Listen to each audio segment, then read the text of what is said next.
안녕하십니까? 배팅 부동산 대부분 정책 방향은 주택가격 공중 부양, 아파트는 고위험 자산이다. 진행하도록 하겠습니다. 근거를 가지고 이야기를 좀 하겠습니다. 첫 번째 근거, 월 1천만 원 소득 가구도 학자금 대출 무이자 야단독 처리했다고 합니다. 졸업 후에 취업 전까지 이자를 면제해주는 방향이라고 합니다.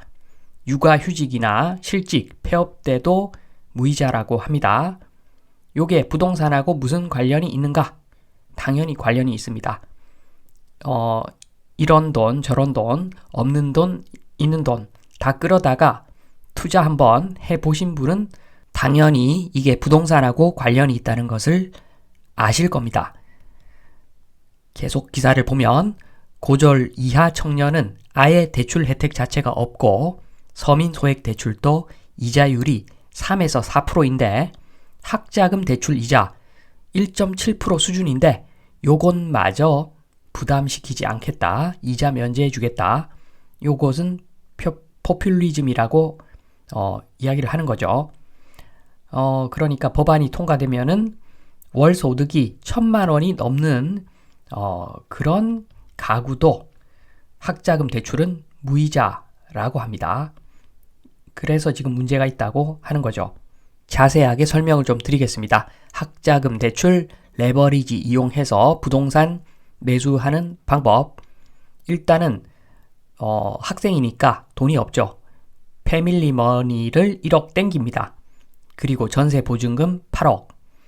연끌해서 집을 사는 거죠. 9억짜리 집을 살 수가 있습니다. 이렇게 하면. 그런데 지금 그 취등록세 등 기타 비용 낼 돈이 없습니다. 이렇게 하면은. 그래서 부모 돈 학비 3천만 원 쟁겨둔 돈 학비 3천만 원 마저 땡겨서 씁니다. 취등록세 냅니다. 요거를 학자금 대출 받아서 대체를 합니다. 요렇게 해서 연끌해서 주택을 매수할 수가 있는 거죠. 그래서 학자금 대출 또한 연끌할 때 요긴한 자금으로 사용이 가능합니다. 요까지는 좋습니다. 요까지는 좋은데 요게 대출 안 갚아도 되는 상황이 되면은 계속 요만큼의 유동성이 부동산 시장에 직간접적으로 들어간 형태가 되는 거죠. 그래서 요 그림 보시겠습니다. 대한민국 주택시장은 유동성 시장이죠. 전세제도 때문에 유동성 시장인데 돈을 더 풀면 더 올라가고 돈을 빼면 내려가고 그런데 지금 정책 방향은 돈을 더 집어넣는 방향으로 가고 있습니다. 굉장히 약한 오줌이긴 한데 오줌을 싼 거죠. 학자금 대출 유동성 증가. 학자금 대출 빌려놓고 점점 더 빌리겠죠. 지금 또 신입생 또 있고 계속 대학생으로 유입이 되니까 학자금 대출 당연히 빌릴 겁니다. 그 빌린 돈을 졸업하고 나서도 무이자로 안 갚으니까 유동성을 증가시키는 방향이죠. 오줌 줄기가 작긴 하지만 유동성 증가 맞습니다. 부동산 요렇게 해서 부양을 또 시키는 거죠. 이제 점점 심각한 이야기를 하겠습니다. 두 번째 뉴스, 우리 손녀 유학비로 썼다. 나라 돈 10억을 마음대로 쓴 시민단체. 지금 보면 10곳 횡령 적발 경찰에 수사 의뢰. 세월호 관련 단체도 횡령 드러났다고 합니다. 세부적으로 내용을 보면은 허위 세금 계산서와 비용 부풀리기, 모친과 남편, 며느리, 지인을 허위 직원으로 등록하거나 페이퍼 컴퍼니를 만들어 보조금을 타내고 직원 인건비 통장에 현금 카드를 연결해 수억 원을 빼돌렸다. 직원들 삥 뜯는 거, 직원 삥 뜯기 요거까지 합니다. 20세기 건설 현장에서나 있을 법한 일이 건설 현장에서 있을 법한 일이 지금 이런 단체, 시민단체에서 지금 이 순간 일어나고 있는 겁니다. 계속 보면 횡령한 보조금 중 4억 8,500만 원을 자녀가 운영하는 회사의 운영비로 집행하거나 손녀의 승마용 말 구입 및 유학비 지원, 자녀 주택 구입 자금 지원, 골프 및 콘도 이용 등의 사용. 여기 나오죠. 이렇게 돈이 세면은 그 돈의 일부가 주택시장으로 흘러갑니다. 자녀 주택 구입 자금 지원. 그리고 마지막으로 이 업체는 인쇄물 제작 능력이 없어 용역을 전부 100% 하도급 업체에 맡기는데 그냥 연결만 시켜주고 270만 원 정도를 땡겼다는 거죠. 금액은 작지만 이런 것들이 모이면 크죠. 조금 더 심각한 이야기를 하겠습니다. 지금 핵심이 요게 아닙니다. 제가 봤을 때 시민단체 세금 도둑질 한번 보겠습니다. 다 그렇다는 건 아닙니다. 일부 시민단체가 그렇겠죠. 시민단체 정상적인 활동과 비정상적인 활동을 할 건데 비정상적인 활동은 국가와 국민을 위해서 활동하는 것이 아니라 특정 편에 서서 누군가를 지원하는 그런 용도의 활동을 했다. 그것은 비정상이고 세금 도둑이죠. 세금 도둑질입니다. 그래서 보면은 지금 그 기사에 나와 있는 부분은 정상 활동, 비정상 활동 요 문제가 아니라 그냥 집행 과정의 문제죠. 실제 집행을 100원 했는데 청구는 200원 해가지고 100원을 삥땅 쳤다. 뭐 요게 감사원에 걸린 내용입니다. 요것보다도 훨씬 더 큰 금액이 있죠. 요것보다도 훨씬 더 큰 금액은 비정상 활동에 쓰인 돈 전체가 다 알고 보면은 세금 도둑입니다. 비정상 활동비는 전부 세금 도둑질, 감사에 안 걸린 내용이죠. 그러니까 지금 수많은 시민단체들, 정치적으로 활용되는 수많은 시민단체들, 거기서 쓰는 막대한 금액들, 그거 국민을 위해서 쓰는 돈이 아닙니다. 그러니까 그러한 금액은 모두 세금 도둑질이라고 볼 수가 있고 그 돈들이 결국에는 일정 부분 또 흘러가겠죠. 지금 보시면 일부 시민단체 컵으로 오줌 싸기. 원래는 부동산 시장 안으로 오줌 싸면 안 되는데 기술 좋습니다. 커브 꺾어서 일부 오줌물을 수조 안으로 이동시킵니다. 이렇게 해서 부동산을 부양시키는 방법. 문제가 심각하죠. 요것은 금액이 문제가 아니라 요 자체가 굉장히 심각한 문제라고 보여집니다. 그리고 이제 절정 단계로 가겠습니다. 이게 최악이죠. 그리고 오줌의 굵기 자체가 다릅니다.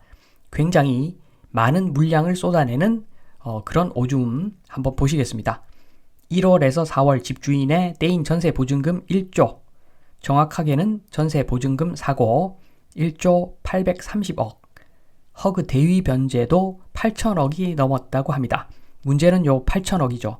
대위 변제 8천억, 세금 낭비 일단 8천억, 회수가 되어야 되는데 지금 잘 되는지 알 수가 없죠. 잘 안 되는 것 같습니다. 기사에 나오는 늘어나는 전세보증 사고 추이를 보겠습니다. 지금 4개월 동안 합산했는데 2022년 금액 수준으로 거의 근접해 있는 상태입니다. 요대로 가면은 12월까지 가면은 3조가 훌쩍 넘겠죠. 요 추세로 가면. 그리고 진짜 문제는 2021년 이전에 있습니다. 2019년, 2020년, 2021년 부동산이 계속 올라가던 시기입니다. 지금은 부동산 가격이 내려가지고 역전세, 깡통전세 발생한다.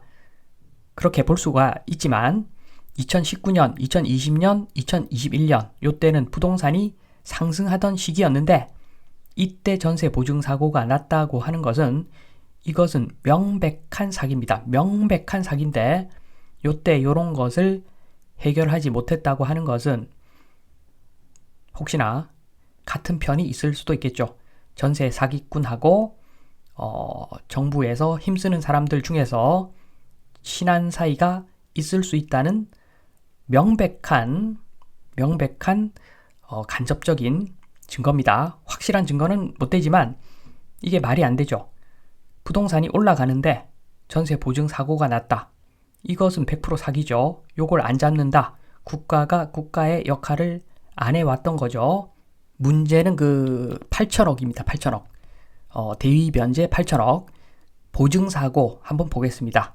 국가는 모든 일을 할 수가 있습니다. 어떠한 일도 다 할 수가 있죠. Follow the man, follow the money 하면은 다 알 수가 있습니다. 국가에서 못할 일이 없죠. 정보를 다 갖고 있는데 못할 일이 없습니다. 안 하는 것 같기도 합니다. 설명을 드리면 임차인이 보증금을 임대인에게 주고 사고가 터집니다. 그러니까 허그가 대위변제로 세금을 일단 투입하고 요 투입한 금액을 걷어야 되는데 요거 follow the money 하면은 알 수가 있죠. 일단은 임대인에게 간 8천억 요 8천억 중에서 일부는 세금으로 갔을 겁니다. 세금으로 일부 간 거. 뭐 그거 따져보면 얼마인지 나오겠죠. 요거는 오케이. 그리고 일부는 공인중개사 중개비 등으로 나갔겠죠. 수리비, 공인중개사 중개비. 이 중에서 공인중개사 중개비로 나간 금액은 이자까지 붙여가지고 당연히 환수를 해야 됩니다. 그리고 더 심각한 것은 제일 마지막 빨간색 임대인과 차명인의 재산이 플러스 되어 있겠죠. 임대인 말고 차명인의 재산이 플러스 되어 있을 확률이 더 높죠. 요거는 당연히 회수를 해야 됩니다. 지금까지는 당연히 회수해야 될 금액을 회수 안 한 것으로 보여집니다. 그래서 지금 보시면 임대인과 차명인의 재산, 세금으로 부풀린 임대인과 차명인의 재산, 요 재산이 다시 부동산 시장으로 흘러갔겠죠. 추가로 물건을 매수를 하면서 매매 가격은 더 상승을 했겠죠. 그래서 요것은 좀 많이 심각하죠. 그리고 물줄기도 굉장히 강력합니다. 정부가 전세 사기꾼들에게 세금으로 공급한 막대한 금액이 부동산 시장으로 유입되면서 유동성이 증가하면서 매매가를 들어 올렸다. 이렇게 보시면 됩니다. 그리고 진짜 심각한 것은 요거보다 더한 게 최근에 있었죠. 최근에 있었던 일. 특례 보금자리론. 요거 물줄기 이제 다 끝나갑니다. 오줌 거의 다 싸갑니다. 이제 요 오줌이 다 끝나고 나면은 아마 부동산 또 한 단계 더 내려갈 확률이 굉장히 높습니다. 지금은 내려가야 되는 거를 어거지로 특례 보금자리론으로 버틴겼다. 뭐 이렇게 보시면 됩니다. 그래서 마무리하겠습니다. 지금 거의 끝까지 왔죠. 부채를 더 만들기 어렵습니다. 거기서 역주행까지 했죠. 마른 수건 짜서 부채 늘렸죠. 최근. 그렇기 때문에 앞으로 많이 내려갈 겁니다. PIR, 임대 수익률 이런 것만 살짝만 계산해 보시면 많이 내려간다는 것을 누구나 알 수가 있습니다. 두 가지죠. 내려가는 것은 확정인데 슬금슬금 장기간에 걸쳐서 조금씩 내려가거나 연착륙이죠. 요걸 정부에서 바라는 것 같고 아니면은 화끈하게 급행열차로 폭락을 하던가 둘 중에 하나인데 요런 것을 당하는 사람 입장에서는 슬금슬금 장기간 내려가는 것이 더 뼈아픕니다. 영끌한 사람들은 요게 훨씬 더 뼈아프죠. 차라리 한 방 크게 맞고 수습하는 것이 나은데 슬금슬금 장기간 하락 요거 굉장히 안 좋습니다. 아무튼 지금 상황이 이렇기 때문에 부채 더 만들기 어렵기 때문에 그래서 제가 항상 말씀드립니다. 임대 수익률 나오지 않는 물건은 거들떠 보지도 마라. 아파트는 지금 사면 안 됩니다. 더 이상 땡길 부채가 없는데 가격이 올라봤자 얼마나 더 오르겠습니까? 지금은 레버리지 땡겨서 부동산 매수할 시기가 절대 아니다 말씀을 드리면서 이만 마치겠습니다. 감사합니다.